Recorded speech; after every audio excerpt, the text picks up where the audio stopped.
तर आज आपण पोहे बनवणार आहोत. सगळ्यात पहिला आपल्याला 2 कांदा, 3 मिरची, लिंबू आणि पोहे भिजवून घ्यायचे. जास्त वेळ नाही भिजवायचं, पाणी घालायचं, खळबळायचं, त्याला दोन सेकंड 3 सेकंड ठेवायचं आणि मग ओतून घ्यायचं. मग असं त्याला गाळून घ्यायचं. मग आता आपल्याला कापायचं मिरची. तर अशा प्रकारे आपण कांदा, कोथिंबीर चिरून घेतलेलं आहे आणि आपण मिरची पण घेतली आहे, लिंबू घेतले, इथं आहे शेंगदाणा आहे, जिरा मोहरी, जिरं, मोहरी, हळद, मीठ आणि साखर. सगळ्यात पहिला आपल्याला शेंगा भाजून घ्यायचं आहे. पहिला गॅस चालू करून आपल्याला त्याच्यामध्ये तेल घालायचे आहे.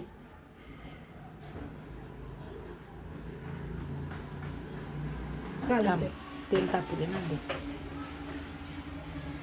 आपल्याला तेल तापवून घ्यायचे आहे. आपल्याला गॅस मोठे करायचे आहे, तुम्ही बघू शकता.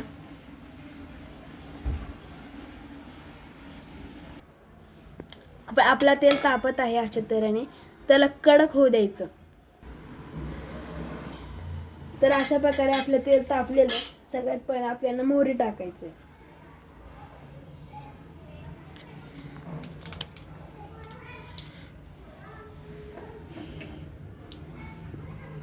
तर अशा प्रकारे ते तेल जरा जरा उडायला पाहिजे. आता आपण जिरे टाकणार आहोत. तर आता आपल्याला हिंग टाकायचं आहे. हिंग तुम्ही कुठल्याही कंपनीचं वापरू शकता. आपल्याला आता शेंगा हे करून घ्यायचे आहे आणि मग कढीपत्ता टाकायचा आहे.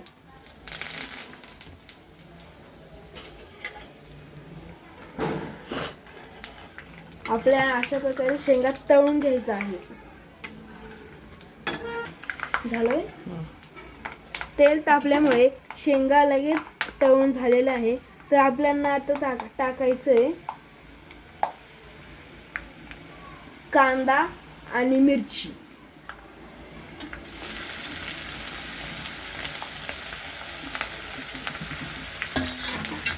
आणि आपल्याला जरा लालसर रंग येऊस तक ह्याला भाजायचा आहे.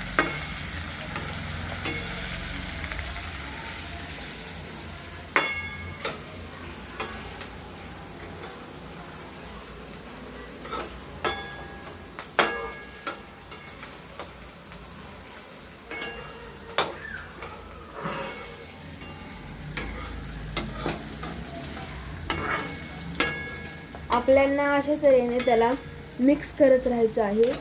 कारण सगळा कांदा जरा लालसर रंग येऊस तक हे करायचे आपल्याला. कधी थोडं कांदा वर जाऊन राहतं तर त्याला पण असं करायचं. आणि एक टीप आहे की जर कांदा लवकरात लवकर भाजायचा असेल तर तुम्ही त्यात मीठ टाकू शकता. म्हणजे कांदा लवकर लालसर रंग येईल आणि तो भाजेल. आता मी मीठ टाकून घेत आहे.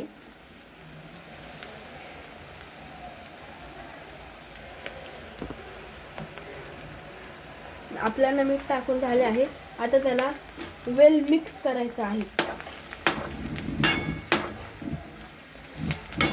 अशा प्रकारे आपला कांदा भाजून झालेला आहे.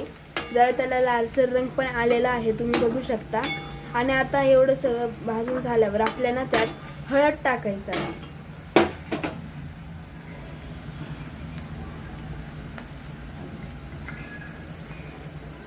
एवढं थोडंसं हळद त्याला टाकायचं आहे आणि त्याला मिक्स करून घ्यायचं. तुम्ही हळदीचे प्रमाण ठरवू शकता आणि हळद जरा जास्त टाकले तरी चालेल, कारण आपल्याला पोहेला रंग यायला पाहिजे. आणि हळद ही अँटीबॅक्टेरिया आहे, ती खूप हेल्दी आहे, आपल्या बॉडीसाठी खूप चांगली असते. ह्याला जास्त पडलं तरी प्रॉब्लेम नसतो. हळद असं मिक्स झाल्यावर आपल्याला त्यात लिंबू पिळायचे आहे. असे लिंबू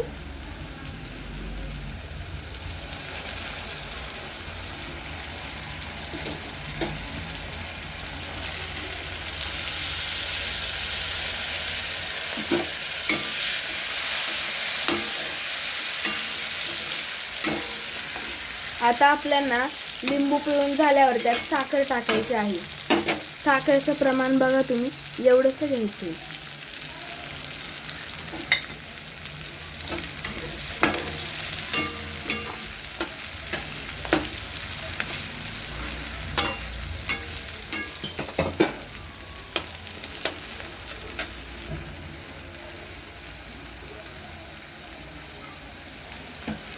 तर आता आपल्यांना हे पोहे टाकायचे आहेत. अशा प्रकारे आपण पोहे टाकून घेतलेले आहे. तर आता आपल्याला याला मिक्स करायचं आहे.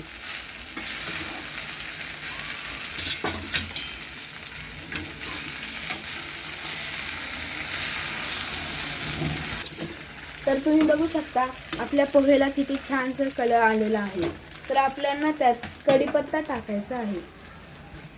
सॉरी, कढीपत्ता नाही, कोथिंबीर टाकायचं आहे.